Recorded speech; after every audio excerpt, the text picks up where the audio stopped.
Allah siapin. Saya jagain kemudian toilet masjid, saya bersihin toilet saya dan saya bersihin toilet masjid. Enggak, saya jagain. Saya siapin kotak seperti sebagaimana saya tungguin. Bedanya saya tidak nungguin di lokasi. Apa yang terjadi Pak? 300-400 ribu. Dan setiap saya jagain, saya ulangi, jagain, saya ulangi, saya jagain, saya ulangi, terjadi keanehan. Orangnya tetap sama, angkanya beda.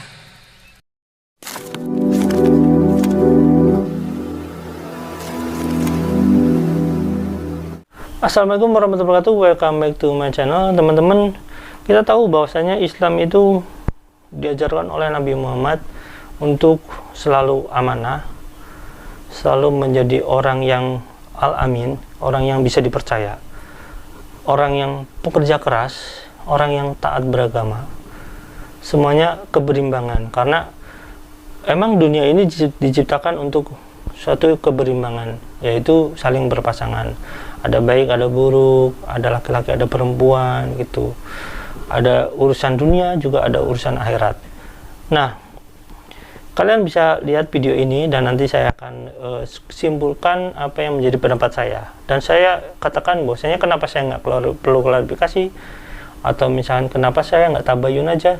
Ngapain juga ditabayun kan ini ucapan yang fakta, bukan satu ucapan yang baru desas-desus. Kalau desas-desus mungkin perlu tabayun, tapi kalau yang fakta nggak perlu tabayun. Nah, saya kasih tahu dan saya biar teman-teman mengerti. Saya itu pernah belajar ya sampai perkuliahan itu mata kuliah filsafat Islam. Jadi saya belajar di situ sedikit dan saya memahami beberapa buku-buku dari ulama-ulama terkenal seperti Imam Ghazali, seperti Ibnu Sina, yang saya ketahui bahwasanya Ibnu Sina itu dualisme itu dalam filsafat. Oke, tapi terlepas dari itu, teman-teman lihat video ini dulu ya. Ketika saya duduk menjadi penjaga toilet dengan izin Allah Subhanahu wa taala di terminal Kaideras, saya seperti peneliti, saya penulis, berusaha ingin menjadi penulis. Karena itu saya siapin kertas. Jadi ketika saya kemudian menjadi penjaga toilet, saya punya catatan historis. Kalau nggak ngelibatin Allah berapa pemasukannya, kalau ngelibatin Allah berapa pemasukannya. Saya lihat lagi teman-teman yang lain, kan yang jaga bukan cuma kita, tapi ganti berganti. Setiap pemegang saham di toilet itu membawa kemudian anak buahnya masing-masing. Ya, toilet kecil di terminal Kaideras mungkin ada 9 atau 13 pintu, mungkin 3-4 pemilik. Mungkin ada 9 atau 13 pintu, mungkin 3-4 pemilik. Nah, 3-4 pemilik itu bergantian menaruh orang-orangnya. Saya satu di antara yang dibawa oleh pemilik, duduk di situ menjaga toilet. Karena dengan izin Allah, alhamdulillah, saya sebagai penulis, saya punya tuh catatan. Coba nih gua jagain toilet tanpa duha. Saya seperti seorang peneliti. Maka saya bilang, Pak Busro, saya ini kalau dihadiahi oleh Allah dan insya Allah dihadiahi oleh Allah memimpin negeri ini gampang. Saya ini kalau dihadiahi oleh Allah dan insya Allah dihadiahi oleh Allah memimpin negeri ini gampang. Dan insya Allah dihadiahi oleh Allah memimpin negeri ini gampang. Dan insya Allah dihadiahi oleh Allah memimpin negeri ini gampang. Nggak susah. Saya akan sering nongol di TV ngajakin doa aja udah. Ngajakin semua beribadah saja sudah. Nanti pertolongan akan Allah datengin. Kita datang kemana-mana, kehormatan nggak ada, hina iya, diatur benar. Tapi kalau kita datangnya ke Allah, simple. Lihat ya, ketika saya kemudian menjabat menjadi penjaga toilet, dengan muta'ammidan, dengan menyenggahnya, saya hari itu tidak sholat duha. Pengen tahu hasilnya berapa? Alhamdulillah 7.000, 8.000. Kita dapat 10%. Jadi pemasukan toilet kira-kira 70.000, 80.000. Lalu kemudian saya melakukan sholat duha. Saya melakukan sholat duha dengan sengaja. Saya sholat duha dan saya punya catatannya. Kalau saya sholat duha 2 rakaat seperti apa, saya sholat duha 4 rakaat seperti apa, saya sholat duha 8 rakaat seperti apa. Punya.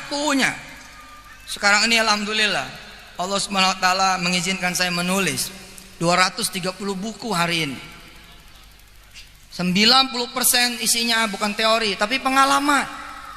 Bahkan ada satu episode di mana saya tidak menjaga toilet, luar biasa, jangan ditiru ini. Ibarat kata warung nggak perlu dijaga, jangan ditiru, makanya saya bilang. Sebab kalau tanggung-tanggung jadi masalah. Ada satu episode begitu Mas Yunus, Mas Mono yang mendampingi saya, alhamdulillah pengusaha muda. Dan teman-teman para jamaah yang dirahmati Allah, saya minta doa juga dari Bapak Ibu semua biar istiqomah. Saya tidak jaga toilet. Terus ngapain? Saya memilih menjaga musola. Saya memilih menjaga toilet dan tempat wudhunya musola. Atas prestasi itu kemudian saya dihadiahi jam tangan oleh yang punya toilet dengan izin Allah, karena dia senang. Dia bingung dengan pencapaian itu. Kok bisa 300-400 ribu? Sesuatu yang unbelievable. Ditungguin betul 70-80. Giliran gak ditungguin bisa 300-400 ribu. Bingung dia. Ketika kemudian saya jelaskan, Allah siapin. Saya jagain kemudian toilet masjid. Saya bersihin toilet saya dan saya bersihin toilet masjid. Enggak, saya jagain. Saya siapin kotak seperti sebagaimana saya tungguin. Bedanya saya tidak nungguin di lokasi. Apa yang terjadi Pak? 300-400 ribu. Dan setiap saya jagain, saya ulangi, jagain, saya ulangi, saya jagain, saya ulangi, terjadi keanehan. Orangnya tetap sama, angkanya beda. Teman-teman, jadi begitu videonya. Jadi kesimpulan saya bahwasanya pengingkaran terhadap firman Allah, yang mana kita harus bekerja keras, yang mana kita harus alamin, yang mana kita harus mengimbangkan antara pekerjaan dan ya ibadah, itu menjadi satu kewajiban bagi kita. Umat Islam itu enggak seperti itu. Umat Islam itu pekerja keras. Umat Islam itu amanah. Nggak bisa kita misalkan menyerahkan sesuatu kepada Allah, kita tinggalkan misalkan pekerjaan itu ya ditinggalkan begitu aja, kita pasrahkan kepada Allah gitu. Mana ada, yang setahu saya gitu, kalau misalkan ada toilet ditinggalkan begitu saja, ya orang nggak mau ngisi kotak gitu, karena ya itu bukan kotak amal gitu. Setahu saya seperti itu, karena banyak saya melihat juga seperti itu gitu. Ya lagi pula, terlepas dari semua itu, Islam nggak mengajarkan untuk seperti itu. Islam nggak mengajarkan untuk ya biarin aja Allah yang bekerja. Lah, kita manusia, kita punya kewajiban untuk bekerja, wajib hukumnya. Kita bekerja, amanah itu wajib hukumnya. Kejujuran itu wajib hukumnya. Jadi Islam tidak mengajarkan hal seperti itu ya. Bagaimana Islam mau maju kalau misalkan kita suruh nunggu warung nih, misalkan kita nunggu supermarket di salah satu minimarket gitu, contoh aja di Alfamart atau Indomaret misalkan ya, terus kita dikasih amanah seperti itu, terus ditinggalin tuh sholat ke masjid berjam-jam, ditinggalkan nanti datang lagi, terus minimarketnya jadi laku, kan nggak juga itu, yang ada juga Anda langsung dipecat.